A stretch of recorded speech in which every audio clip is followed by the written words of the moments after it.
В эфире совместный проект «Радио Крым Реалии» и Первого канала Украинского радио. Слушайте ток-шоу «Радио Крым Реалии» на средних волнах на частоте 549 АМ каждый будний день в 8:35 и в 13:10, а также на 105,9 FM круглосуточно. Крымчане имеют право знать. Приветствуем радиослушателей, настроивших свои приемники на частоту 105,9 FM. В эфире радио Крым Реалии. У микрофона Татьяна Курманова. Как всегда, будем говорить на актуальные темы, слушать последние новости, обсуждать, слушать. Сегодня будем говорить о том, как в Симферополе произошел очередной эпизод с вандализмом. В одном из районов Симферополя осквернили мечеть. Начинают ли в аннексированном Крыму закручивать гайки населению накануне выборов президента России? Почему на полуострове охраняют агитационные баннеры с Владимиром Путиным, но не оберегают исторические сооружения? С чем связаны факты осквернения крымско-татарских культурных объектов в Крыму? Все эти вопросы обсудим в сегодняшнем эфире. Как всегда, напомню, номер телефона, по которому вы можете звонить в нашу студию и задавать свои вопросы гостям, либо высказывать собственное мнение. Оно важно для нас. Если вы находитесь в Крыму, набирайте номер телефона 8 800 10 06 926. Если вы находитесь на материковой части Украины, звоните по номеру 044 490 29 05. Ну а сейчас подробнее послушаем в материале наших коллег о том, что же произошло в одном из районов Симферополя. Крым в центре внимания. Религиозный вандализм. 11 февраля крымские СМИ сообщили об осквернении мечети в Симферополе. Речь идет о культовом сооружении, которое находится на поляне протеста Стрелковая на окраине города. Неизвестные сорвали со стен батареи и украли пылесос. Один из местных активистов утверждает, вероятнее всего это сделали в целях провокации, чтобы накалить обстановку перед предстоящими выборами президента России. Сама мечеть, как и жилые самострои на поляне протеста, находится под угрозой сноса. На этом участке хотят построить новый микрорайон. Местные жители просят поддержки у Владимира Путина. Несколько человек объявили голодовку. Тем временем в соседней России начали принимать активные меры по борьбе с вандализмом. Повод – порча баннеров кандидата в президенты Владимира Путина. 24 января в пригороде Санкт-Петербурга неизвестный краской написал на бигборде с его изображением слово «лжец». Позже баннеры в Томске обстреляли из пейнтбольных ружей, а во Владивостоке плакат Путина закидали яйцами. После этого появилась информация о том, что российские власти выдали распоряжение об охране бигбордов с Путиным. Блогеры из Сыктывкара разместили видео с сотрудниками полиции, которые дежурили возле одного из баннеров. Полицейские заявили, что никакой избирательности в плане охраны баннеров нет. Просто на службе здесь стоим и все. Именно здесь? Ну, как бы возле баннера. С какой целью? В этом районе охрана. Охрана баннера все-таки. Да. Баннера именно как бы кандидата. Получается, да, на всех баннерах стоят. То есть и на баннерах Грудинина, на баннерах Жириновского, Явлинского, там кто там у нас, да? Скорее всего, так. Просто на других баннерах-то что-то мы не видели, только на Путине стоят. Я не могу ответить на это. Возможно, у нас охрана общественного порядка, мы стоим, нас по постовой как оставили в наше служебное время. Ну платят хоть нет за это? Конечно, зарплата обычно идет. Обычно зарплата? Конечно, мы же на службе. 9 февраля корреспондент проекта «Сибирь Реалии», ссылаясь на свой источник в полиции города Новокузнецк, сообщил, правоохранительные органы действительно обязали круглосуточно охранять бигборды с Путиным. Выборы президента России состоятся 18 марта. Пройдут они в том числе и в аннексированном Крыму. Крым в центре внимания. Это радио Крым Реалии, у микрофона Татьяна Курманова. Сегодня говорим о случаях вандализма в Крыму и о том, возможно ли они связаны с будущими выборами президента. Сегодня с нами на связи сейчас глава ЦИК Курултая крымско-татарского народа Заир Сметляев. Доброе утро, Заир ага. Скажите, есть ли новости, что вчера вот произошло? Были ли такие происшествия ранее уже в этой именно мечети? И была ли вчера реакция правоохранителей? Приезжали ли они на место? Ну, скажем так, что аналогичные акты вандализма периодически проходили в Крыму. Именно в этой мечети нет, она абсолютно новая. Она построена за счет средств прихожан, участников поляны протеста. Ну, понятное дело, что здесь нет каких-то, ну, скажем, это не связано с выборами. Здесь просто шкурные интересы, здесь коммерческие дела, этот массив здесь он отдается под застройку. Ну, понятное дело, что небожители сегодняшние от Крыма таким образом ведут бизнес, сносят участки где-то еще, где-то кому-то из участников этих полян протеста предлагают деньги, чтобы нарисовать картинку, что вот этот вот снос происходит полюбовно, по обоюдному согласию, а фактически это, скажем так, борьба вообще с мусульманами, с исламом, с крымскими татарами, да, ну и вообще не только, мы же аналогичную же, скажем, борьбу видим и с украинской православной церковью Киевского патриархата, да, были и поджоги, было выдворение, выпускание там. Заирага, а вы говорите некий коммерческий интерес. А кто может быть связан с этим? И что это? Это тогда момент запугивания. Каким образом вот этот момент связан с деньгами, например, либо застройкой поляны протеста? Там есть обозначенные фамилии руководителей этого проекта «Крымская роза», которые уже приходили и деньги предлагали, и угрожали. Но сегодня вот этот акт вандализма, это по сути уже начало процесса реализации угроз. То есть не хотите по-хорошему, мы сделаем по-плохому. Рассказывали, что они могут эту мечеть перенести и где-то построить. Мы сегодня видели, как они обходятся с главной мечетью Крыма, да, с ханской мечетью Бахчисарая, когда историческое, культурное, духовное наследие не только крымско-татарского народа, мирового значения сегодня уничтожается. Поэтому верить этим жуликам и аферистам просто невозможно. А не знаете ли вы, вот, возможно, подсчитывали, да, вот сколько случаев было вандализма по отношению к мусульманским святыням вот в прошлом году? Мы знаем, что пик пришелся на 2014 год, а вот несколько случаев было зафиксировано и в прошлом. Эти акты вандализма, те, которые в действующих мечетях совершались, они совершались только с одной целью, для того, чтобы заставить добровольно установить камеры наблюдения, для того, чтобы потом чекисты, не выходя из своих кабинетов, потягивая пивко, могли смотреть, где в какой мечети что происходит, плюс это все записывается, а потом с теми, кто не таким образом там молится, проводить какие-то беседы, рейды, задержания. Это с этой целью проводилось. А здесь именно на этом массиве Крымская роза и Марьина роща, по-моему. Да, Жигулина роща. И Жигулина роща, там эти мечети, будут сноситься, потому что там идет строительство. А было ли расследовано, доведено до суда хотя бы несколько дел по актам вандализма в Крыму? Потому что мы сообщали постоянно о поджогах мечетей, о кражах в мечетях, и по результатам расследования информации практически не было. Вам что-либо известно по этому поводу?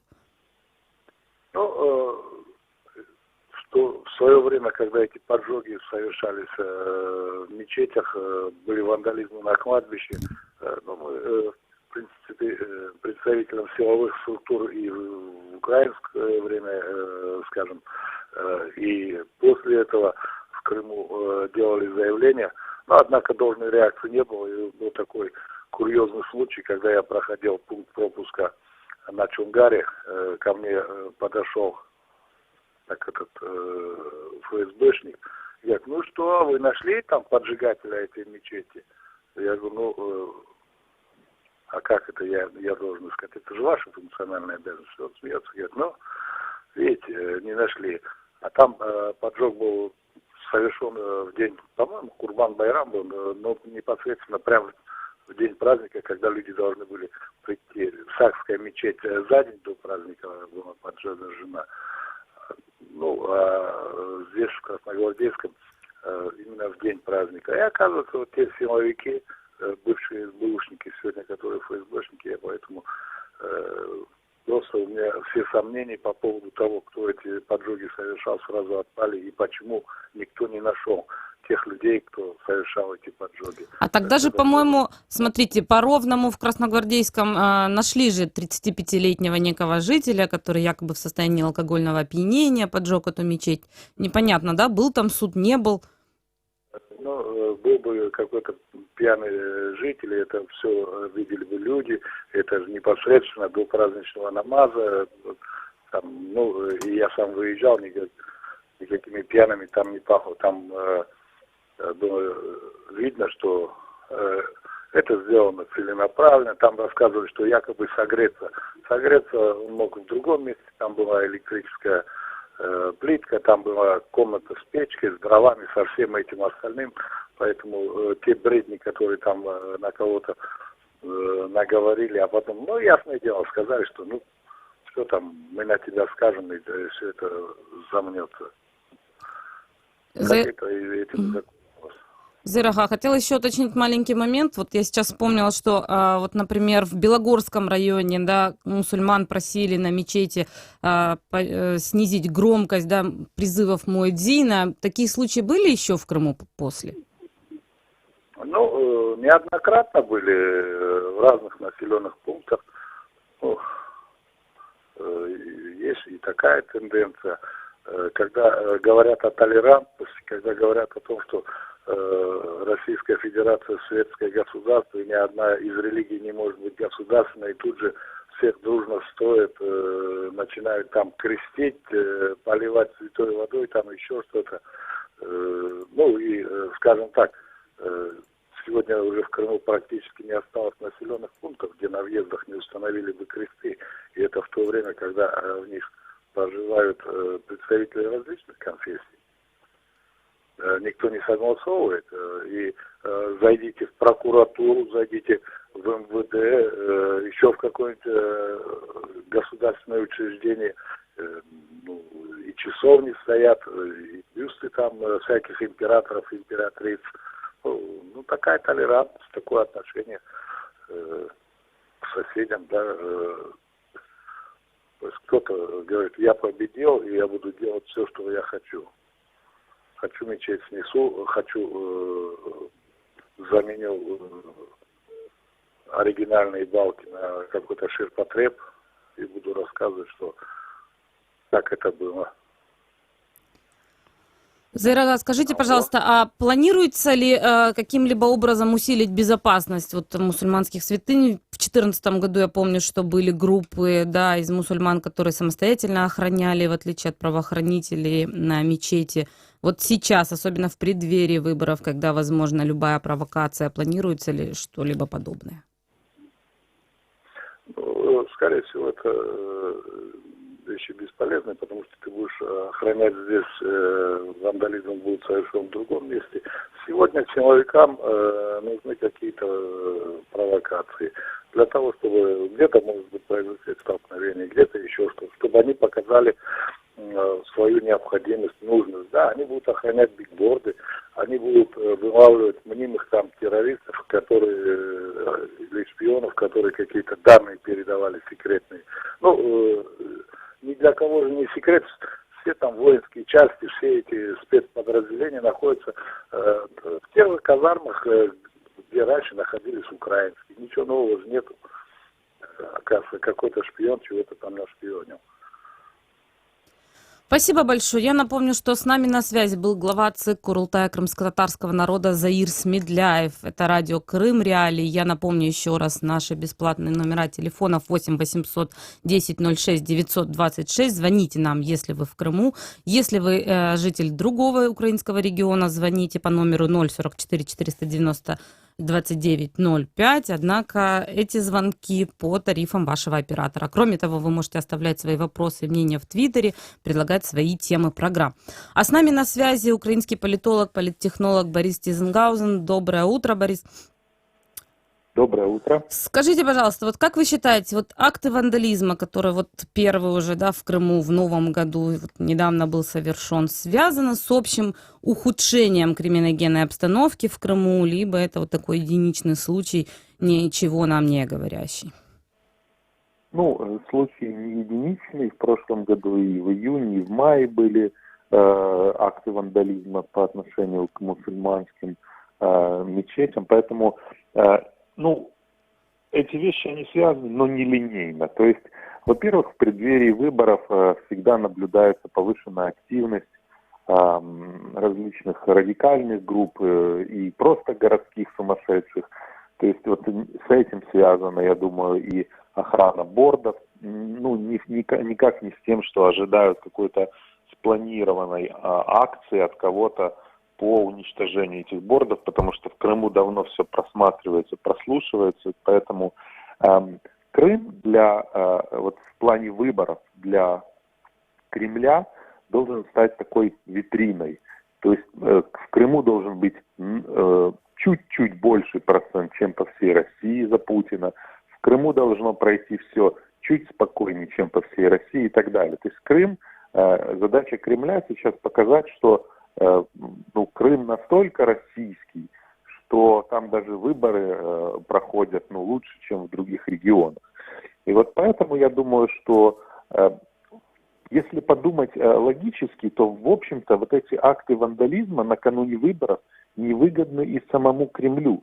То есть все понимают, что именно крымские татары могут стать по крайней мере, это единственная объединенная сила в Крыму, которая консолидированно может действовать. То есть провоцировать их невыгодно сейчас, чтобы еще больше не нагнетать обстановку. Да, понимаете, вот накануне выборов как раз невыгодно. После выборов можно делать все, что угодно, и я согласен с господином Умеровым, я недавно его читал как раз на реалиях о том, что репрессии только будут усиливаться после выборов, но до выборов витрина должна быть чистой. Вот поэтому я думаю, что этот акт вандализма это больше такой акт какого-то городского сумасшедшего или каких-то отдельных, возможно, радикальных проявлений каких-то групп, но никак не спланированная акция. А задержание очередного шпиона, вот накануне, о котором мы сообщали, так называемого человека, которого обвиняют в шпионаже перед выборами, это связано ли или нет? А вот это уже акт устрашения. То есть задержание шпиона, и понимаете, задержание шпиона это больше акт устрашения, который показывает всем, что не стоит делать ничего противозаконного, особенно накануне выборов. То есть, для Крыма задержание шпионов, то есть вот такая модель должна, по мнению Кремля, быть. Мы же видим, что постоянно каких-то шпионов ловят в Крыму. То есть это таки стандартная система актов устрашения. Но это никак не связано, это не серия с актами вандализма или еще чем-то. То есть это акция, которая направлена на массовое устрашение. Хотя в Крыму уже давно громко никто не выступает против Путина, потому что все прекрасно понимают, что за это будет. Но такие постоянные профилактические, я бы их назвал, акты устрашения, они нужны, потому что, в общем-то, государство держится на силе, и государство, сформированное КГБшниками, собственно, по-другому существовать не может. А вот мне интересно, Борис, смотрите, мне кажется, что именно после 2014 года, после начала аннексии, количество случаев вандализма в Крыму, на мусульманских святынях, кладбищах, увеличилось в разы.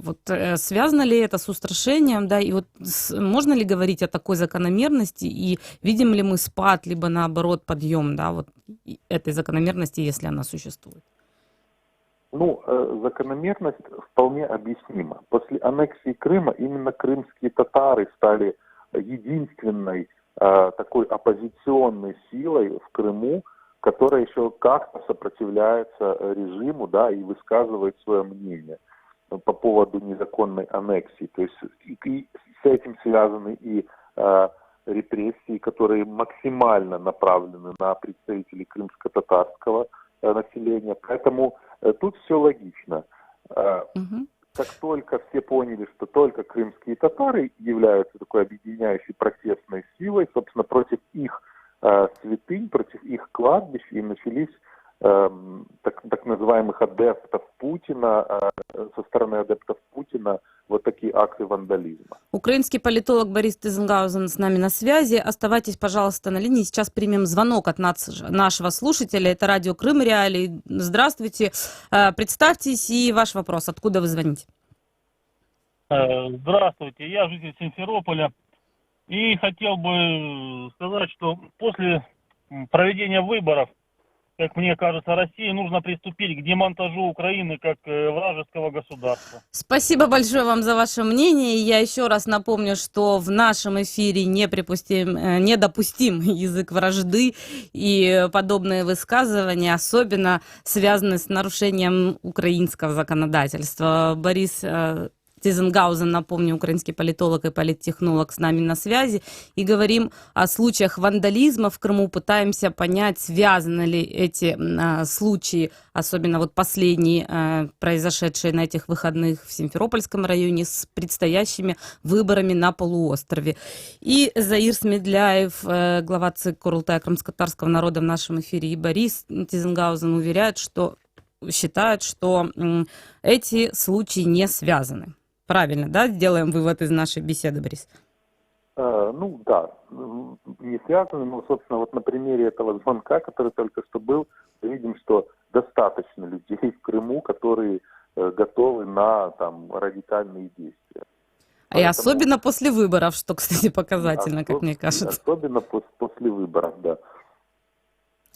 И хотела еще отметить, поскольку у нас остается пару минут, еще вот эти вот беспрецедентные, да, акты защиты билбордов с Владимиром Путиным. Насколько вот они оправданы, на ваш взгляд? Знаете, я думаю, что это больше местная инициатива. Я думаю, что в ближайшее время, если там наверху узнают о том, что такие комичные методы защиты бордов с Путиным, то кто-то получит по голове в Крыму из силовиков. То есть это кто-то перестарался на месте. На самом деле ничего страшного. Не только в Крыму, по всей России, в нескольких городах. Вот наши коллеги из Сибири, например, также нашли эти отряды, защищающие Путина, стоящие там круглосуточно. В других городах российских это происходит. Думаете, это все-таки инициатива местных властей? Если бы это была генеральная инициатива, то, в общем-то, приказ был бы выпущен по всей стране. А так как это в некоторых только областях, или в некоторых городах, даже можно так сказать, то я думаю, что это местные инициативы. И еще по одной причине я думаю, что это местные инициативы. Показав, то есть, в Кремле сидят не глупые технологи. И показав, что власть боится осквернения портретов царя, скажем так, да, показав, что вообще само осквернение, это сам акт может быть, тем более в Крыму, который должен стать витриной выборов, это как раз-таки работает в негативную имиджевую сторону и для самого Путина в том числе. То есть это показывает, что он не доверяет населению Крыма, это показывает того, что он боится действий от населения Крыма. И мало того, это все транслируется не только национальными СМИ, но и прежде всего СМИ международными. То есть это такая комичная ситуация, которая не работает в плюс ни имиджу, ни репутации самого Путина. То есть, думаете, и вынуждение британской журналистки покинуть Крым сейчас связано также с выборами? Либо это общая ситуация и тенденция? Я говорю о Маделайн Роуч. Это такие стандартные акции. То есть этот случай нужно разбирать конкретно, но стандартные акции устрашения для зарубежных журналистов, для местных активистов. То есть всегда должны присутствовать. То есть репрессионная машина не работает от посадки до посадки. Должно быть постоянное нагнетение страха. Все люди должны ходить и бояться того, что что-то произойдет, или если я что-то сделаю не так, то меня накажут тут же и быстро. То есть вот так работает, фактически машина, построенная бывшими и действующими КГБшниками. Спасибо вам большое. Я напомню, что с нами на связи был Борис Тизенгаузен, украинский политолог и политтехнолог. Это радио Крым Реалии. Звоните нам по номеру 8 810 06 926 044 490 2905. Пишите в Твиттере, предлагайте свои темы программ, звоните, задавайте свои вопросы и высказывайте собственное мнение.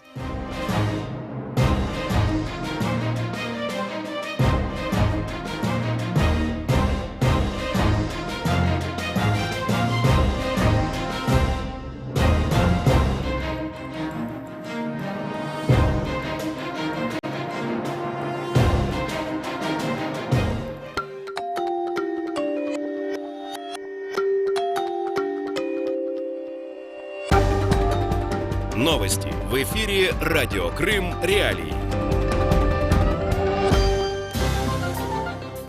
Здравствуйте, в студии Снежана Старовицкая. Главное к этому часу. Суд в Симферополе рассматривает дело Козурина в закрытом режиме. Российский университет планирует учить севастопольцев огневой подготовке и работе спецслужб. В Симферополе почтили память погибших в авиакатастрофе в Подмосковье. Сейчас подробнее. Подконтрольный Кремлю суд Симферополя перевел в закрытый режим рассмотрение дела бывшего российского вице-премьера Крыма Олега Козурина, обвиняемого в получении взятки. Об этом сообщает российское издание «Интерфакс». Ходатайство об этом подал один из участников процесса для личной безопасности. Адвокаты Козурина и сам обвиняемый выступили против. Олег Козурин был назначен заместителем главы подконтрольного России правительства Крыма 19 января 2016 года. В конце того же года его уволили. По данным Следкома России, он получил через посредника часть взятки в размере 27 миллионов рублей. Перед 4-й годовщиной противостояния на Майдане участники событий вспоминали 18 февраля 2014-го. Двоих потерпевших активистов Майдана допросили накануне в Подольском суде Киева по делу екс-руководителя Харківського Беркута Віктора Шиповалова. Працювали грамотно, розділи спочатку. Двоє тримали, двоє витягували руку, ламали в двох місцях, піджимали коліно, вибивали колінні чашки, плюс провалені голови. Следствие доказало, в тот день на улице Институтской в Крепостном переулке активистов били, стреляли по ним из травматического оружия и забрасывали светошумовыми гранатами львовские и харьковские сотрудники Беркута. Саратовский филиал Российского экономического университета имени Плеханова агитирует выпускников севастопольских школ поступать в вуз, чтобы научиться огневой подготовке и другим навыкам работы спецслужб. Как сообщает корреспондент Крым Реалии, выпускникам презентовали программу «Капитаны России». Военные инструкторы-преподаватели рассказали, что научат будущих предпринимателей стрелять, проходить полосу препятствий и даже штурмовать здания. В Симферополе накануне вечером несколько десятков местных жителей вместе с российским главой администрации города Игорем Лукашевым почтили память погибших в крушении самолета Ан-148 в Подмосковье. Как сообщает корреспондент Крым Реалии, перед фотографией самолета зажгли лампадки, а присутствующие возложили цветы. На борту самолета был 71 человек. По информации российского Минздрава, никто не выжил. Идет следствие. Сегодня в Крыму, по прогнозам синоптиков, днем до 3 градусов тепла облачный снег. В районе Чангара и Новоалексеевки +1 пасмурно. Керченская переправа и все 3 пункта пропуска на админ границы с Крымом работают в штатном режиме. В студии Снежана Старовицкая. Оставайтесь на волне Крым Реалии.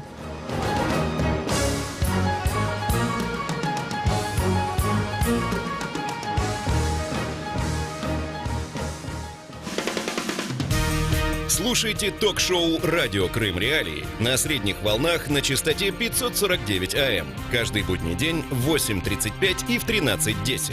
А также на 105,9 FM круглосуточно. Крымчане имеют право знать.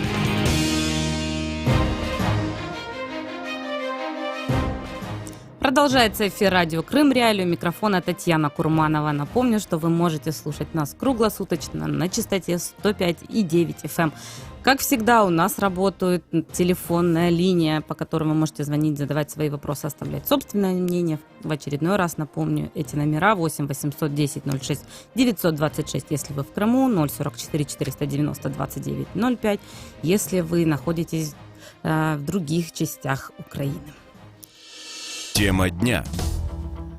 Сегодня будем обсуждать заявление народного депутата от фракции блока Петра Порошенко Ольги Бельковой о том, что Россия незаконно добыла более 7 миллиардов кубометров газа. И мы поговорим сегодня о том, как работает предприятие Черноморнефтегаз после аннексии Крыма, какое осталось у предприятия имущество, какие месторождения и как эксплуатируется на шельфе Черного моря. Ну и что значит объявление прокуратуры имущества Черноморнефтегаза в международный розыск. Все это мы обсудим после того, как наши коллеги расскажут, что же именно удалось нардепу Ольге Бельковой узнать. Крым в центре внимания.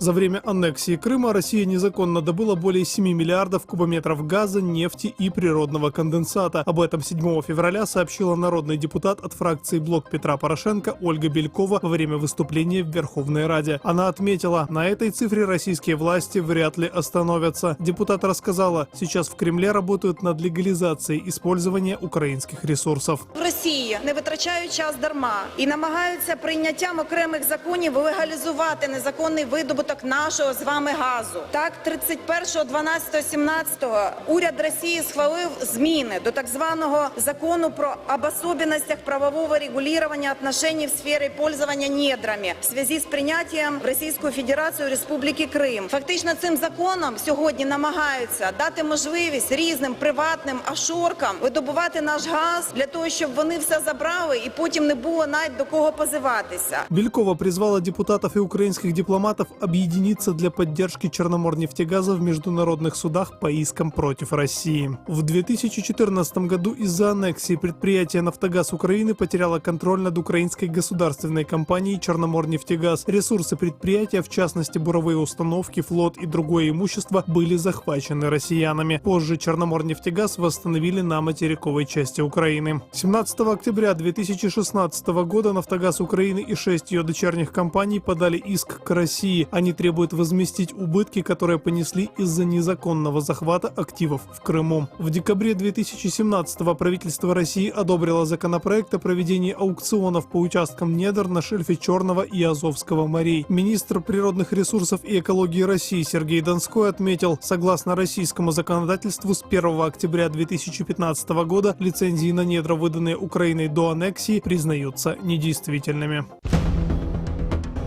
Крым в центре внимания. В эфире радио «Крым Реалии», у микрофона Татьяна Курманова. Говорим сегодня о Черноморнефтегазе и добыче этой захваченной Россией компании. Итак, с нами на связи уже находится Максим Кандзёба, начальник отдела прокуратуры Крыма. Здравствуйте, Максим. Доброго ранку. Прокуратура Крыма расследует факты захвата подконтрольной России властями Крыма ряда украинских судов, объектов предприятий Черноморнефтегаз. Вот сколько эпизодов вы рассматриваете, да, и вот хотелось бы поговорить о том, удалось ли объявить имущество Черноморнефтегаза в международный розыск. Так, ще раз доброго ранку. Дійсно, прокуратура Автономної Республіки Крим розслідується кримінальне провадження за фактом протидії законній господарській діяльності ПАТ Державне акціонерне товариство «Чорноморнафтогаз». Дійсно, в ході досудового розслідування встановлено, що на ділянках надр, що знаходяться на материковій частині та територіальних водах України і надані в користування Чорноморнафтогазу, не встановлені особи видобувають вуглеводні, а саме на територіях Одеського, безвемного газових родовищ, на шельфі Чорного моря, на території Стрілкового газового родовища. Поряд з цим,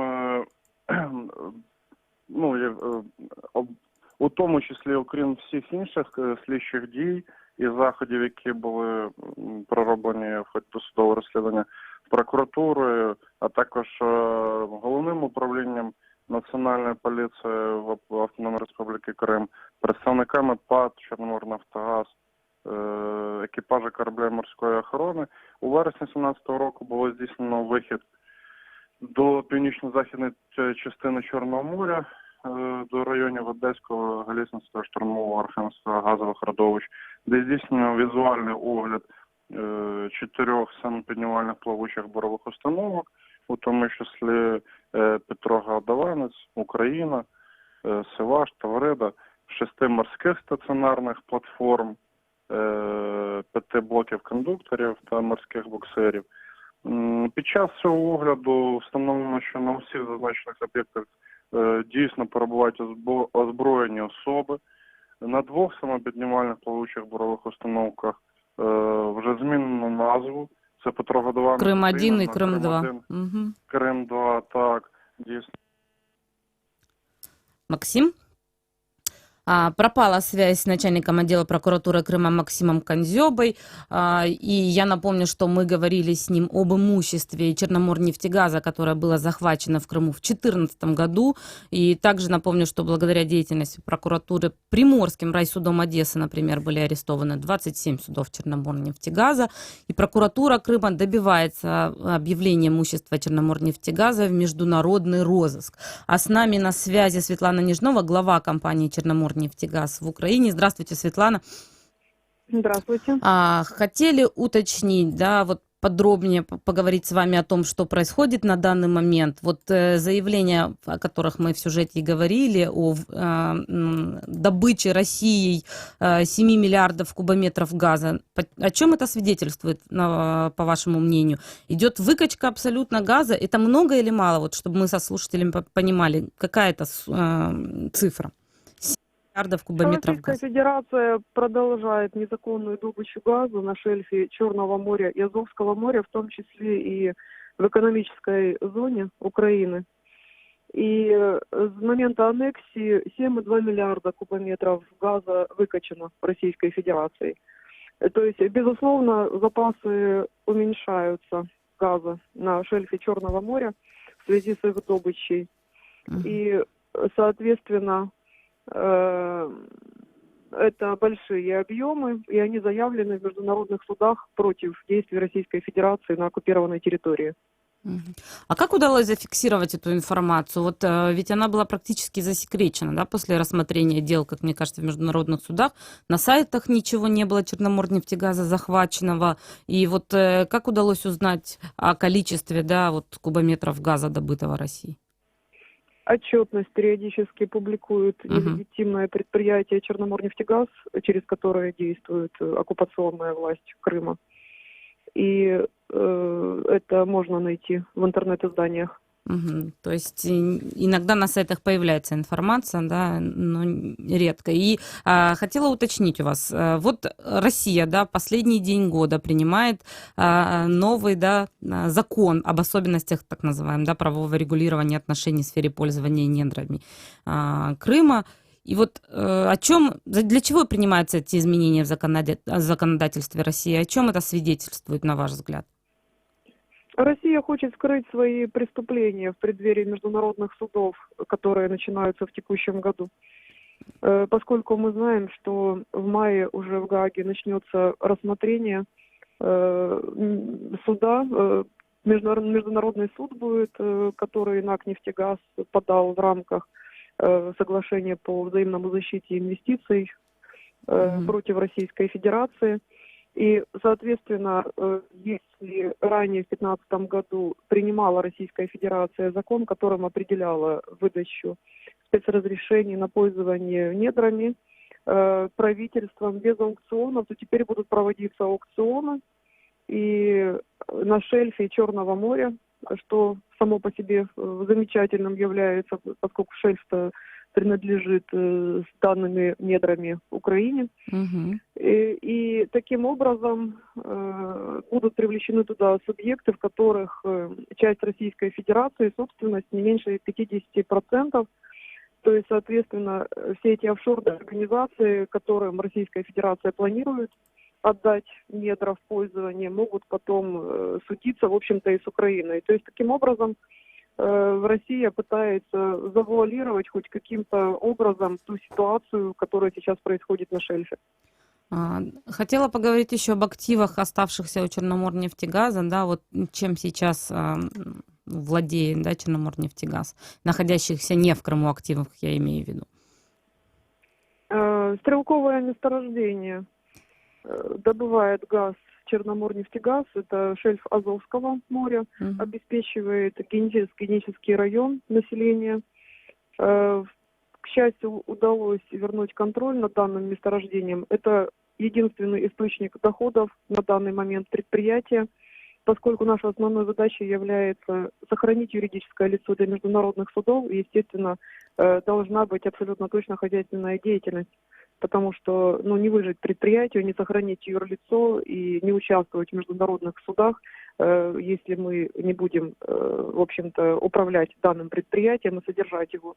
За прошлый год около 13 миллионов кубометров добыто, вложены инвестиции порядка 8 миллионов гривен с того момента, как приступили к разработке данного месторождения. И продолжается добыча. И в этом году успешно проходим осенне-зимний период без замечаний со стороны населения генического района. То есть обеспечивается генический район полностью за счет Черноморнефтегаза, правильно? Да, месторождение Стрелкового, которое на шельфе Азовского моря находится непосредственно на Арабатской стрелке. Хотела уточнить, месторождение в Стрелковом сейчас управляется совместно с ЗАО «Пласт». Я напомню просто слушателям, что ЗАО «Пласт» — это своеобразно, как писал Крымский центр журналистских расследований, фирма-прокладка, которая должна была обеспечивать добычу газа на Стрелковом. И она связана с нардепом Александром Онищенко, экс-нардепом, который, собственно, рассказывал в интервью, да, Центру журналистских расследований, что после Черноморнефтегаз хочет разорвать договор с «Пластом», и на это место якобы должен прийти бизнес из окружения президента. Какие отношения с «Пластом» сейчас, да, у Черноморнефтегаза? Данный договор о совместной деятельности разорван 17 марта 2017 года. Кроме этого, данный договор по инициативе Генеральной прокуратуры Украины признан недействительным. И данное месторождение разрабатывает госпредприятие, никакого отношения, никакие структуры президента не имеют к разработке данного месторождения. Просто в пояснительной записке к законопроекту 5370, о котором будем сегодня говорить в поддержку Черноморнефтегаза, фигурирует все же «Пласт». Это, видимо, ошибка разработчиков законопроекта. Я в пояснительной записке откровенно такого не видела. Он там уже не может фигурировать, поскольку... Написано, есть, да, совместная деятельность «Пласт». Может быть, там имелось в виду, что Черноморнефтегаз самостоятельно планирует. На тот момент, когда подавали данный законопроект, была еще совместная деятельность. И, возможно, в пояснительной записке имеется в виду, что будет разорван данный договор о совместной деятельности. И поскольку у предприятия заблокированы счета кредиторами Черноморнефтегаза, то представляется крайне усложненным вести хозяйственную деятельность самостоятельно. А каков на сегодняшний день, кстати, долг перед «Нафтогазом» Украины? Какова кредиторская задолженность? 12 миллиардов 88 миллионов. Он стабильный, этот долг такой, как и после оккупации. Долг перед НАК «Нефтегазом» не растет вследствие того, что Черноморнефтегаз самостоятельно себя сейчас обеспечивает. 44 человека на данный момент работают в Черноморнефтегазе. До того, как восстановили контроль над месторождением Стрелковым, было 18 человек. Это был только офис, который занимался доказательной базой для международных судов. Но для сравнения, в Черноморнефтегазе, работающим до оккупации, было 4500 человек работающих. Но счета Черноморнефтегаза арестованы по-прежнему. Счета Черноморнефтегаза, к сожалению, арестованы. Это крайне усложняет выполнение вот этой функции, которая Кабмином, кстати говоря, Черноморнефтегазу дана по обеспечению населения Генического района газом. Поэтому мы с надеждой смотрим на парламент и ждем все-таки решений в отношении сохранения данного предприятия, поскольку предприятие должно развиваться. И если бы был мораторий, хотя бы временный, на выплату кредиторской задолженности, была бы возможность брать новые лицензии на пользование недрами и, соответственно, зарабатывать и отдавать уже кредиторам задолженности, которые Черноморнефтегаз накопил до оккупации. На данный момент без закона такая возможность практически исключена. Хотела у вас уточнить, поскольку связь с Максимом Кандзёбой, начальником отдела прокуратуры Крыма, прервалась. Сейчас имущество Черноморнефтегаза объявлено или нет все же в международный розыск? Не до конца ясно. Вот надо было Генпрокуратуры уточнить этот вопрос. Я сейчас судя по всему, не могу на него ответить, потому что мы были инициаторами ухвал судов об аресте этого имущества. Вы говорили, я слышала по Одесским, да, Приморским судом, да. Это как бы абсолютно правильные действия были. Но я думаю, что следующим действием будет действительно международный розыск. Но тут мы будем работать с Генпрокуратурой, ровно так, как мы и сейчас с ней сотрудничаем. Ну, то есть вы сейчас чувствуете, да, деятельность и прокуратуру Крыма в том числе в этих процессах? Безусловно. Прокуратура Крыма, по моему мнению, за последний год работает очень активно по крымским вопросам, хотя, мне кажется, им тоже сложно, ибо там выходцев с Крыма нет. Поэтому мы, выходцы с Крыма, рассказываем им ситуацию и организовываем сбор необходимых данных для действий процессуальных, которые должна прокуратура осуществлять. Еще хотела уточнить момент, он интересен, да, вы говорили о том, что 13 миллионов газа в прошлом году было добыто, да, и проблему, о которой вы говорили неоднократно в интервью, по излишкам газа, которые раньше в Глебовском подземном газохранилище, да, находились, а сейчас они как бы просто, идет их спаливание, да, в факеле. Вот проблема эта как-то решена сейчас на данный момент? Технический режим скважин поменяли таким образом, чтобы минимальное количество шло на факел. Вот таким образом. Ну и в этом году разрабатываем проект по бурению еще одной скважины, и таким образом технологически можно будет полностью исключить этот факел. Просто на все необходимо время. И там на данный момент, видите, там ведь была проблема с тем, что газ недостаточно сухой, вводили в эксплуатацию осушку, которую ставил давний партнер Пратпласт, о котором мы говорили. Но она оказалась неэффективна, поэтому в этом году необходимо все это переделывать. Все это, естественно, средства. Мы сейчас объявили там тендер. А вы не подсчитывали, о каких количествах денег идет речь? Сколько там необходимо на модернизацию? Ну вот сейчас на модернизацию осушки газа, а это очень нужно, потому что для того, чтобы не образовывались глизратные пробки и осенне-зимний период как следует проходить без напряга, чтобы они не образовывались, газ должен быть сухой. 17 миллионов гривен сейчас объявлен тендер на реконструкцию и модернизацию осушки газа.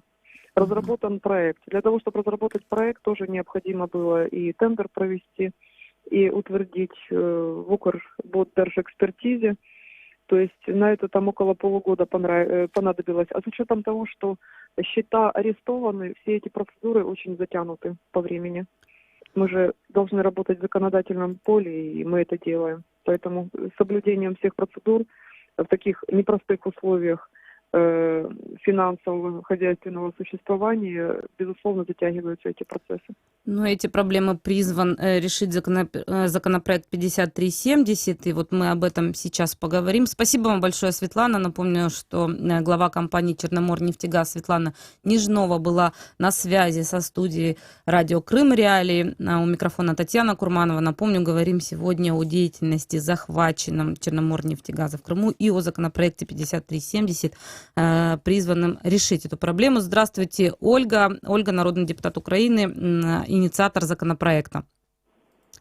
Добрый день. Хотели уточнить у вас, да, что именно призван изменить этот законопроект и почему его необходимо принимать? Ну, смотрите, как вы услышали из слов Светланы, ситуация в данном конкретном предприятии довольно сложная. С одной стороны, часть активов были фактически украдены во время аннексии Крыма. С другой стороны, местные партнеры оказались, скажем так, недобросовестными в отношении тех совместных проектов, которые велись на территории Украины. Вы имеете в виду Пласт, да? Да, и в результате ситуация такова, что активы остались в Крыму, лицензии, которые есть сегодня по украинскому законодательству, они не могут быть переданы ни на какую другую компанию, то есть как бы они должны находиться на той компании, которой они были выданы. Денег у компании нет на собственную деятельность, и мы оказались в ситуации, когда нужно было принимать решение о неких исключительных условиях. Традиционно лицензии являются, скажем так, как я уже сказала, непередаваемыми, и есть определенный режим, по которому Держгеонадра утверждает там работы, да, и оставляет лицензии за компанией. И в связи с тем, что у компании были долги по добыче в районе Азовского моря, неуплаченная рента партнерам, и все имущество находится фактически недоступным для компании, у них не было средств для оплаты ренты, обязательных платежей. И в связи с этим наступает момент, когда Держгеонадра по закону должно бы забрать эти лицензии. Однако для нас принципиально важно, чтобы лицензии на это госкомпании, потому что мы, во-первых, отстаиваем свои права в международных судах, а во-вторых, эта компания действительно продолжает свою деятельность, потихоньку выбираться из этой, долговой ямы. Так вот, первая часть закона была создать специальные условия для того, чтобы Держгеонадра не вынуждена была забрать эти лицензии. И что для этого нужно сделать, чтобы ввести мораторий некий? Да, мы вносим некие особые условия именно по одному конкретному предприятию в связи с форс-мажорной ситуацией, условно, да? Да. Вот, и это первая часть, это как бы исключение из общих правил. И вторая часть – это финансовое состояние самой компании. Фактически некоторые даже там недобросовестные, скажем так, дельцы пытались обанкротить компанию с той же целью, чтобы и лицензии забрать, и с тем, чтобы фактически предприятие прекратило свое существование. Мы снова говорим о пласте, да, связанном с Онищенко? Нет, не только, нет. В данном случае по пласту проблема в том, что они не платили ренту, и что они фактически, зловживали, як то кажуть, не знаю, как злоупотребляли, русское слово. Да, злоупотребляли этой ситуацией и вымывали средства из компании, и фактически положили на эту компанию много долгов всяких. На сегодня основной кредитор Черноморнефтегаза – это материнская компания НАК-Нефтегаз. Однако есть и другие компании, которым, по сути, должна товарищество Черноморнефтегаз. Поэтому мы сейчас ищем способ, таким образом, временно, Светлана сказала, на все нужно время. Так вот мы пытаемся купить это время посредством этого законопроекта для того, чтобы восстановить возможность компании вести активности по своим лицензиям. А у нас как раз есть к вам вопрос от нашего слушателя, который он задал в Фейсбуке. Александр из Киева пишет, а не может ли Нафтогаз Украины просто списать долги Черноморнефтегаз? Нет, не может. На самом деле Черноморнефтегаз государственная компания, НАК-Нефтегаз тоже государственная компания, и природа этих долгов не предполагает их простое списание. Вот. Поэтому в данном случае мы сейчас все же надеемся на то, что посредством отстаивания своих интересов в международных судах мы добьемся справедливости, полных компенсаций, и в результате компания восстановит свою деятельность, как ей надлежит. После компенсации со стороны России имеется в виду? В том числе за счет развития своей собственной деятельности. Уже, я не знаю, я не услышала весь репортаж Светланы ответы. Возможно, она сказала о том, что они уже постепенно наращивают свою добычу в тех регионах, где раньше работал пласт. Поэтому да, на стрелковом газовом, да. Да. У меня большие надежды на то, что мы также сможем привлечь партнеров для работы совместно в Черном море. Поэтому у компании есть определенные планы, у них есть опыт работы. И мы всячески сегодня, как депутаты, мы видим необходимость сохранить компанию и сделать ее такой эффективной, чтобы она могла вести свою собственную деятельность. А упоминается ли в вашем законопроекте еще активы, оставшиеся у Черноморнефтегаза, да, это судно «Титан-2», который сейчас в Мексике, я напомню, что оно в аварийном состоянии после того, как село на мель, и судно обеспечения, по-моему, оно называется «Атрек», которое находится в Бразилии, и тоже там не совсем понятно, каким образом Черноморнефтегазу действовать со своим этим имуществом. Смотрите, законопроект не упоминает никакое конкретное оборудование, либо там активы и так далее. Он лишь ссылается на обстоятельства, которые сложились в связи с аннексией Крыма. Также вводится была идея ввести мораторий на банкротства конкретно этой компании в связи, опять же, с ситуацией, которая сложилась по факту аннексии Крыма. Поэтому косвенно наш законопроект повлияет и на эти активы, потому что у компании появится возможность в дальнейшем отстаивать свои права, в том числе в тех. Спасибо большое. Спасибо. К сожалению, время закончилось. Народный депутат Украины Ольга Белькова была с нами на связи. Продолжим после паузы.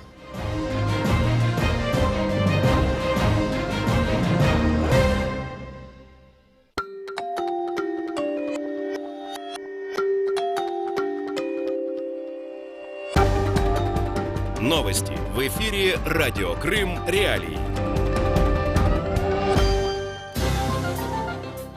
Здравствуйте, в студии Снежана Старовицкая. Главное к этому часу.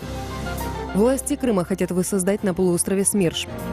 Госкомцен Крыма исключил лекарства от ВИЧ из перечня жизненно необходимых. Крымские болгары проведут обряд первой обрезки виноградников. Сейчас подробнее. Подконтрольные Кремлю власти Крыма хотят воссоздать на полуострове военную контрразведку СМЕРШ, которая будет бороться с украинскими диверсантами. Об этом сообщает агентство «Крымские новости», ссылаясь на слова главы Общественной палаты Крыма Григория Иоффе. Он заявил, что украинские спецслужбы активизируют свою деятельность в Крыму накануне предстоящих выборов президента России. Иоффе сказал, что все крымчане должны следить за подозрительными лицами и разоблачать этих людей. Как он уточнил, спецслужбы Украины могут делать ставку на диверсантов и шпионов. Ранее ФСБ России заявила о задержании в Симферополе гражданина Украины Константина Давыденко, который якобы собирал и передавал украинским спецслужбам сведения о деятельности частей Росгвардии и ФСБ.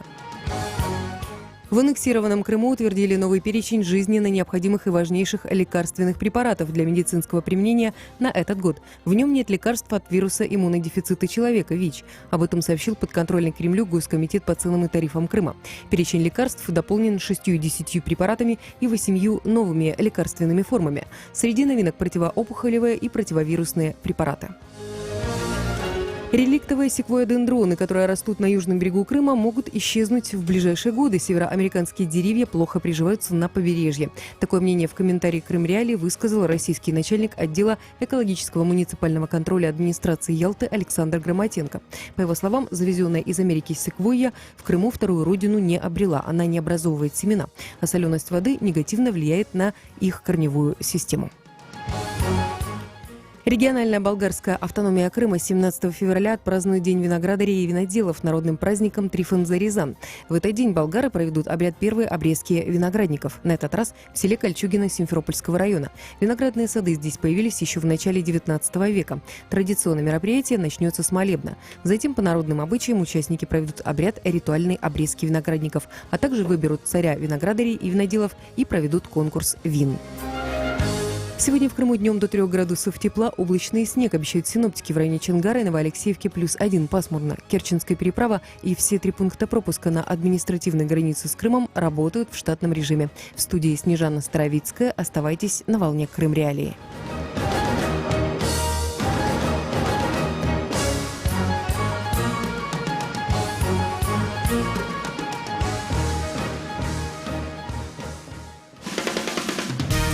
Слушайте ток-шоу «Радио Крым Реалии» на средних волнах на частоте 549 АМ. Каждый будний день в 8:35 и в 13:10. А также на 105,9 FM круглосуточно. Крымчане имеют право знать. Продолжается эфир «Радио Крым Реалии». У микрофона Татьяна Курманова. Итак, сегодня будем говорить о том, что были обнародованы последние записи так называемых пленок Глазьева в издании «Цензорнет». Их опубликовала Ирина Ромалийская, с которой мы свяжемся после того, как наши коллеги напомнят вам, что же такое эти пленки Глазьева и какие крымские персоналии в них фигурируют. Крым в центре внимания. Тайное становится явным. В феврале и марте 2014 года представители украинских спецслужб заполучили так называемые пленки Глазьева. Речь идет о телефонных разговорах советника российского президента Сергея Глазьева с главой Института стран СНГ Константином Затулиным. Впервые записи обнародовали в 2016-м. Их использовали как доказательство на заседании по делу о госизмене беглого президента Украины Виктора Януковича. В конце января этого года на суде заслушали новые фрагменты записей. В главной военной прокуратуре Украины отмечают, что их подлинность подтверждена экспертизой. В разговорах упоминаются подробности операции по захвату России Крыма в 2014 году и лица, которые оказывали этому содействие. К примеру, есть запись от 27 февраля 2014 года. Беседа происходила в день захвата вооруженными людьми административных зданий в Симферополе. На ней человек с голосом Затулина просит у человека с голосом Глазьева финансовой помощи для пророссийских организаций «Оплот» в Харькове и Одесской дружины. Мы уже все расстреляли, весь боезапас. То есть вот, по крайней мере, где-то в районе 30-50 нам нужно оперативно. И не только для того, чтобы здесь приехали ходаки. То, что мы обсуждали. Харьков, Одесса, мы им, так сказать, вынуждены выдавать. А в разговоре от 28 февраля участники беседы обсуждают кандидатуры будущих членов подконтрольного Кремлю крымского правительства Сергея Аксенова. Костя, значит, вот по меньшей мере одна кандидатура у меня есть на Министерство чрезвычайных ситуаций. Это мой личный хороший товарищ, он был начальником МЧС Крыма, потом его снесли, Ющенко, он так он и не восстановил. Его Разумовский Николай Иванович. И вот эти ребята, Кнырик и компания, они дали свой список 10 человек. Я тебе перешлю тогда, чтобы у тебя был под рукой. Константин Кнырик, бывший депутат Бахчисарайского районного совета. В 2014 году он способствовал захвату информационного пресс-центра в Симферополе. Сейчас возглавляет пророссийское информагентство «Ньюсфронт». Глазьев свою причастность к преступлениям против территориальной целостности Украины отрицает, а все доказательства называет бредом. Затулин, в свою очередь, отмечает, разговор с советником президента России действительно был, но сами записи являются компиляцией и подтасовкой. Крым в центре внимания.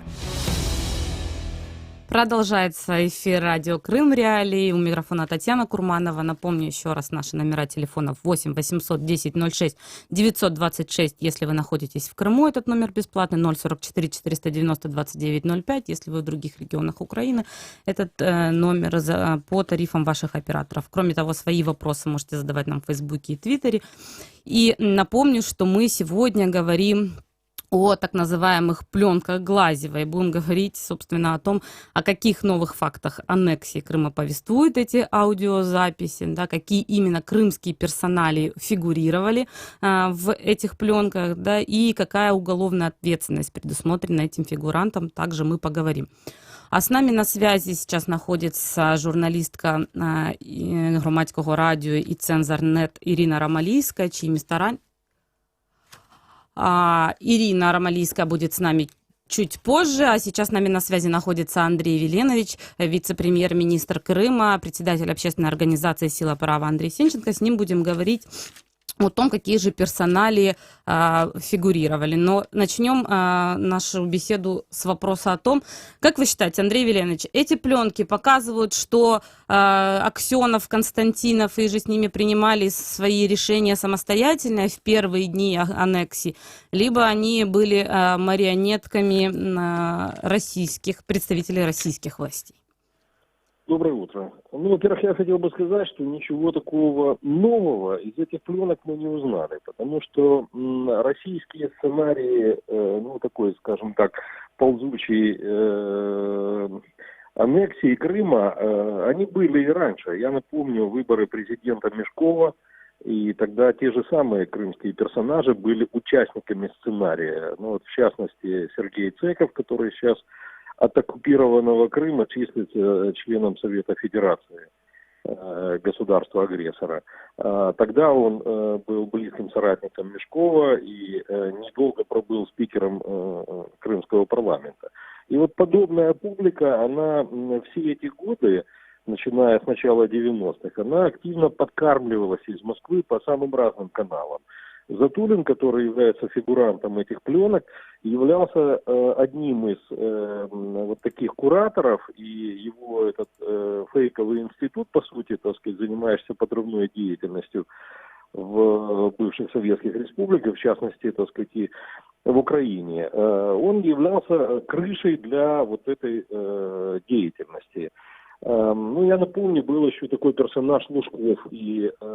Его дом Москвы в Севастополе. Да, и фонд Москва-Крым и так далее, так сказать, и его провокационные регулярные заявления в Крыму. Что проблема заключалась в скажем так, в беззубости определенной украинской власти и в том, что украинские спецслужбы имели совершенно иные приоритеты.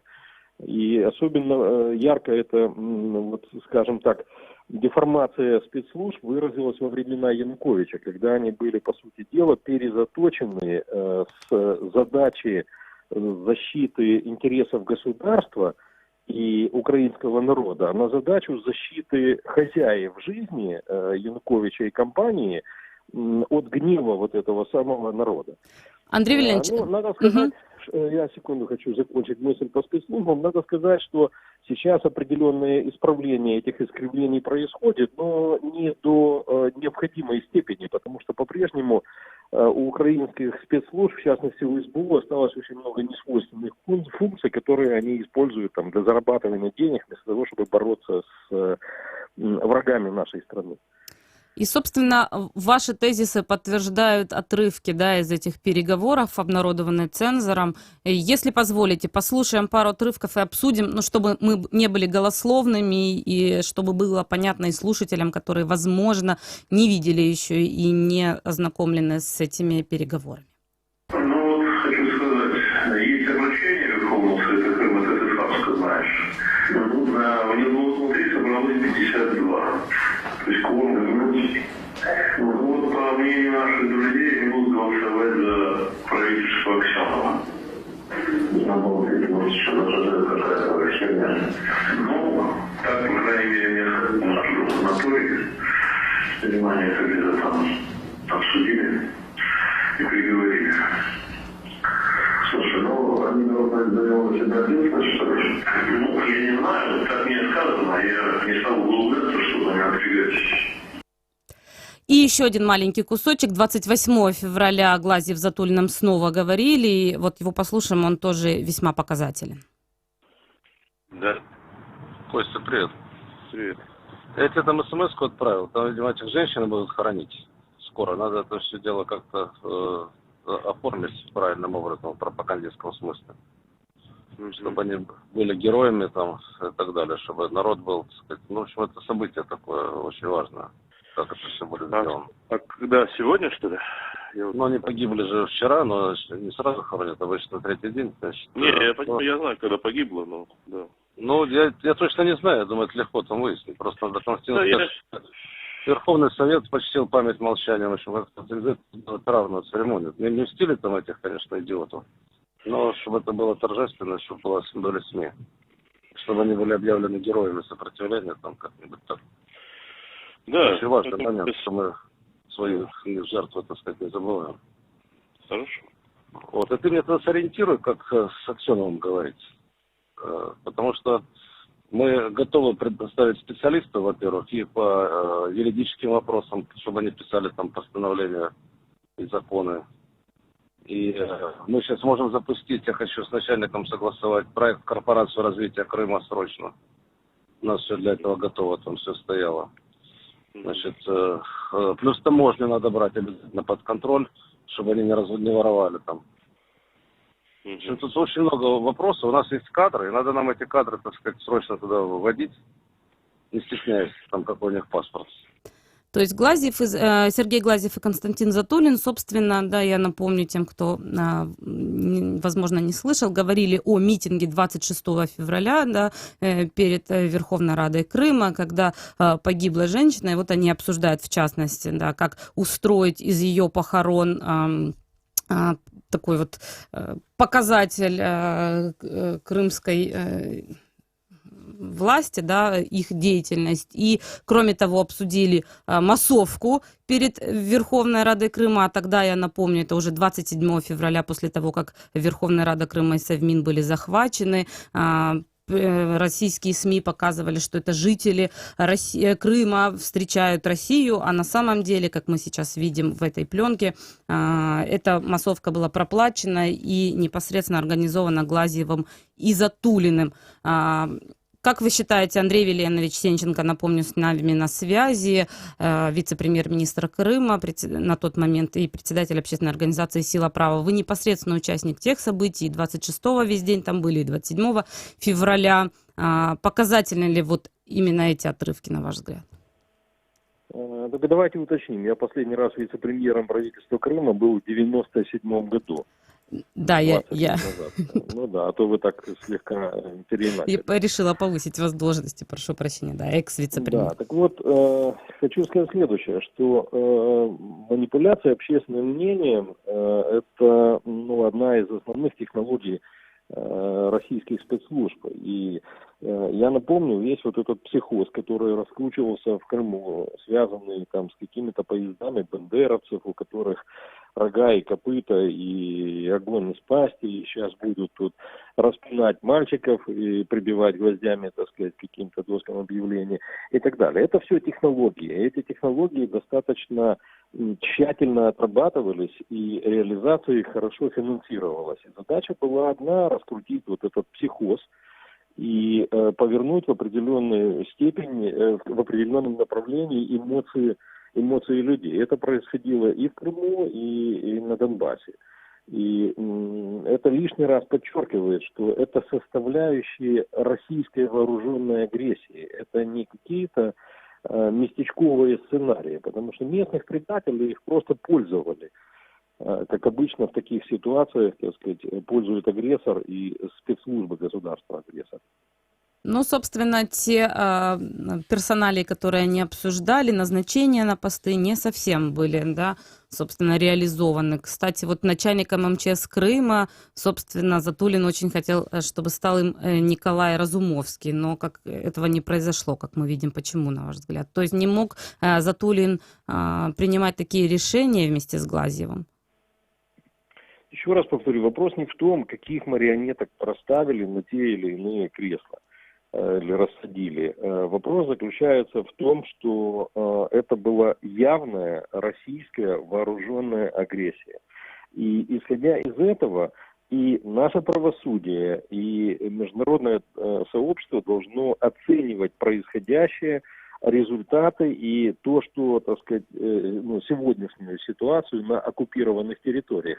И, соответственно, должны приниматься адекватные меры по деоккупации. Не символические санкции, там, связанные с незаконной аннексией Крыма, а санкции в достаточном объеме для того, чтобы вынудить вернуть оккупированные территории. И вот этого должна добиваться сегодня Украина. И очень важно, чтобы в судах, в том числе в суде по Януковичу, вот эти факты, которые стали известными, обрели силу доказательств.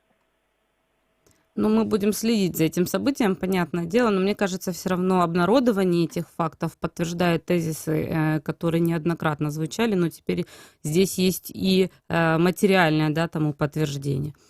Спасибо большое. Я напомню, что с нами на связи был глава организации «Сила права», экс-вице-премьер-министр Крыма Андрей Веленович Сенченко, непосредственный участник крымских событий 26-27 февраля, которые мы вот сейчас обсуждали, слушая так называемые пленки Глазьева. Я напомню, что с вами радио Крым Реалии. Вы можете звонить нам в студию по номерам 8 810 06 926 и 044 490 2905. С нами на связи Ирина Ромалийская, журналист Громадського радио и Цензор.нет, которая опубликовала эти пленки. Здравствуй, Ир. Здравствуй, Таня. Хочу первый вопрос задать тоже общий. Как вот ты оцениваешь в целом, были ли эти фигуры самостоятельные, которые мы хотим обсудить? Потому что для многих крымчан звучащие фамилии в этих пленах Глазьева давно знакомы. Да, мы знаем, что многие из них были пророссийскими деятелями, как упомянутый Кнырик или Першиков, уже много лет. Вот все же, на твой взгляд, являлись ли эти люди марионетками, либо нет, как говорил Сенченко, да, если ты слышала. И в целом, как ты считаешь, удалось ли назначить тех, кто хотел, собственно, Глазьев сделать, да?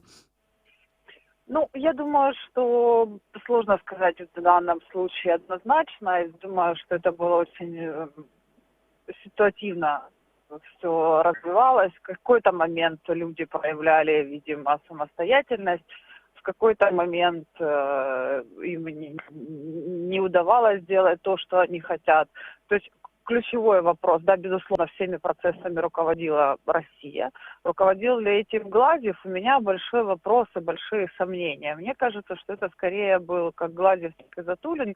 Люди, которые пытались активно влиять на какие-то процессы, активно в них участвовать, но хватало ли их сил для этого, у меня большие сомнения. Вот по этим пленкам мы в частности видим это, потому что, например, в некоторых моментах они друг с другом говорят и крайне плохо отзываются об Аксенове. И если бы зависело от них, наверное, он бы и не был избран Кремлем вот главным, да, отвечающим за оккупацию на полуострове. И позже, когда уже стало ясно, что Аксенов возглавил, да, Крым, обсуждают они, как попасть к нему на прием, что тоже не свидетельствует о том, что они полностью управляли процессами, скажем так. Ну да, безусловно. То есть мне кажется, что они скорее здесь хотели быть больше причастными, но не всегда у них удавалось. То же самое мы видим и по людям, чье назначение они лоббируют, но мы видим, что это у них не всегда удается. Например, вот я вспоминаю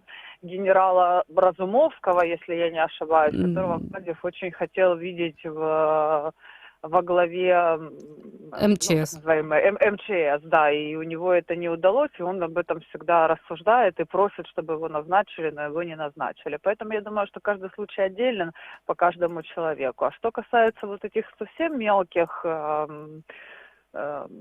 деятелей, скажем, назовем их так, которые захватывали.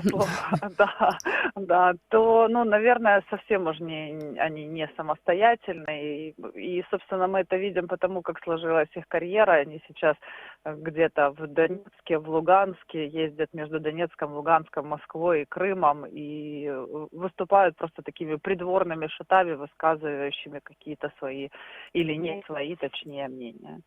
Я хотела с тобой еще обсудить человека, который, собственно, один из немногих фигурирующих на этих пленках остается не в Крыму, да, и не на территории так называемых ЛНР, ДНР, а в Украине, активно занимается политической деятельностью. Это Сергей Коровченко. Ну, только давай послушаем небольшой отрывок из пленок тобой обнародованных, а затем обсудим. Костя, смотри, значит, там я с Медведчуком сейчас связался, они дадут свои предложения. У них там уже сейчас министр юстиции Крыма, который действующий на сегодняшний день, ну, был у Могилева, Коровченко Сергей Владимирович. Это их парень, они его хорошо характеризуют, он сказал, что он и подтянет команду юридическую. Нам надо этого Коровченко уже сохранить, скоро он уже министр юстиции Крыма, чтобы он там остался. Я же не знаю, как этот Коровченко на самом деле себя вел в событиях, понимаешь? Я понимаю, Костя. Я договорился о встрече. Вот я сейчас еду в районе 11, я там буду. Он очень такой напряженный, потому что им в 3 часа надо утверждать там состав, Кабмин и прочие консультации. Ну, лучше потянуть до следующего дня, на самом деле. Вот, ну, спроси насчет Коровченко. Угу. Хорошо, я спрошу. Вот у меня 2 кандидатуры, за которых я Коровченко от Медведчука, а я Разумовского этого хорошо знаю много лет. Кстати, я хотел сказать, Медведчук, он вообще в разгар событий провалился куда-то. Ну, он хоть и провалился, но команда у него юридически неплохая, он целиком на наших позициях, и главное, что он с КВВ там в любой момент попадает, это такой важный канал влияния. Из пленок мы слышим, да, что Коровченко якобы протеже Медведчука, и вот сейчас, собственно, да, он был министром юстиции, начальником в Крыму Главного управления юстиции, Министерства юстиции Украины в Крыму, а планировали его назначить новым министром юстиции, но чего-то не сложилось. Вот Коровченко сейчас, как и еще один фигурант этих пленок, Портнов, да, достаточно активен в Украине. Ну, Портнов хоть не в Украине, Портнов хотя бы пока активен только в Фейсбуке. Но да? Коровченко-то называют человеком Портнова, как мы знаем. В этих пленках очень многие персонажи всплывают, которые сейчас действуют в Украине. Например, Кивалов, например, митрополит Агафангел Одесский, то есть по Одессе там большой блок, и вот в частности одесские деятели там тоже фигурируют.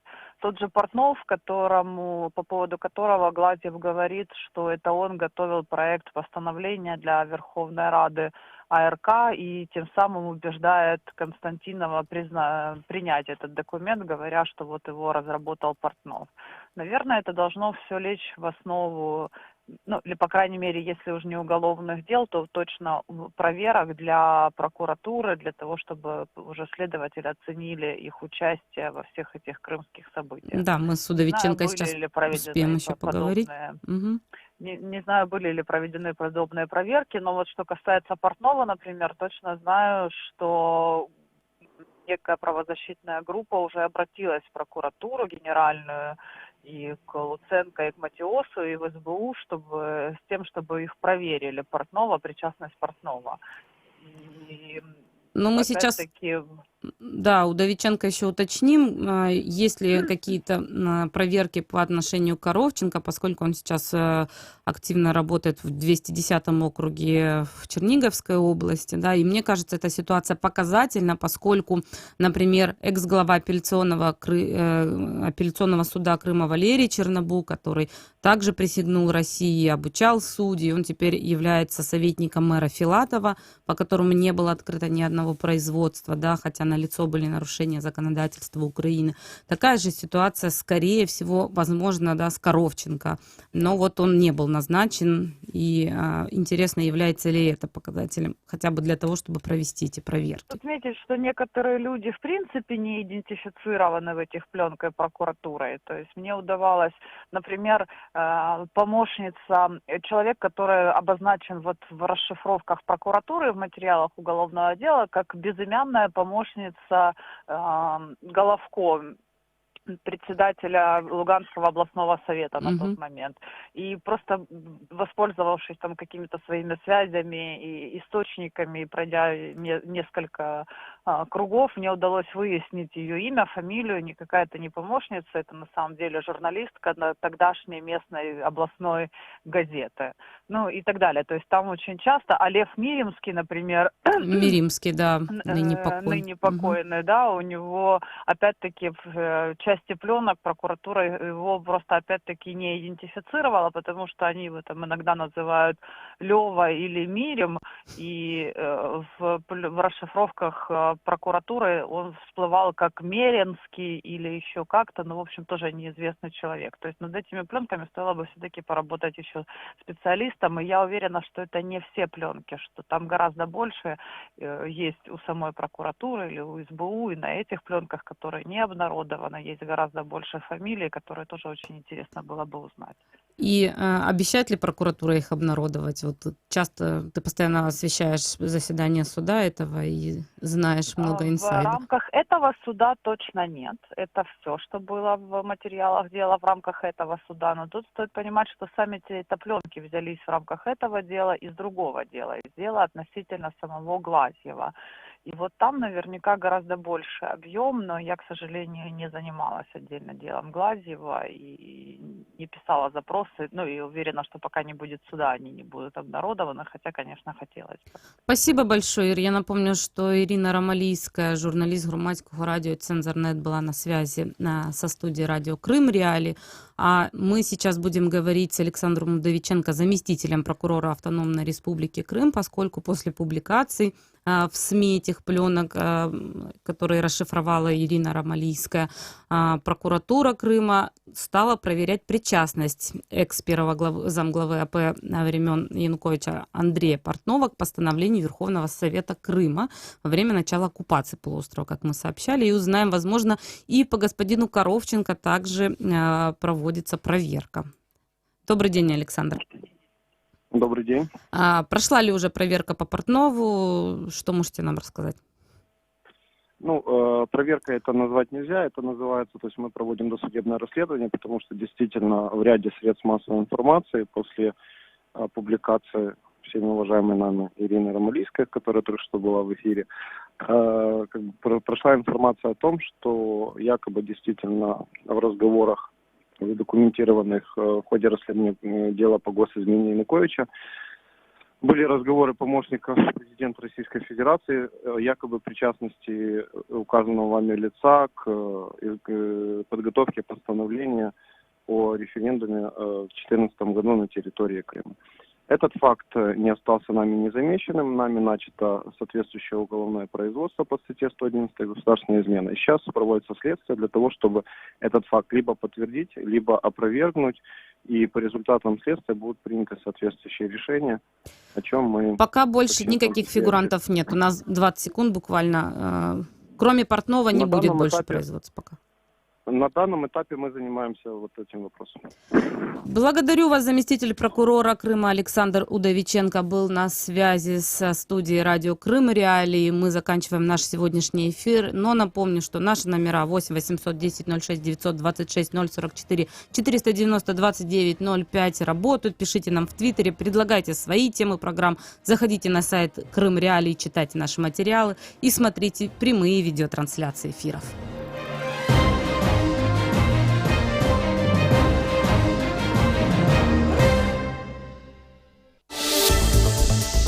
Новини Радіо Свобода.